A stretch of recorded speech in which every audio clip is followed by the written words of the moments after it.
হ্যাঁ বন্ধুরা, আজকে নিয়ে এসেছি আটা পরোটা আর নিয়ে এসেছি আলু পেঁপের তরকারি। তো আমি এখানে 5 ফোড়ন, শুকনো লঙ্কা ফোড়ন দিয়েছি, সঙ্গে তেজপাতা দিয়ে দিয়েছি। 2 চামচের মতন তেল আমি তুলে রাখবো ফোড়নের।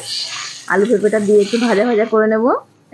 এখানে মশলা দিয়ে দেবো ধনে গুঁড়ো, জিরে গুঁড়ো, হলুদ, স্বাদ মতন নুন, আদা কাঁচা লঙ্কা বাটা। ভালো করে কষিয়ে নিয়েছি, কষানো হয়ে গেছে। আমি জল দিয়ে দেবো।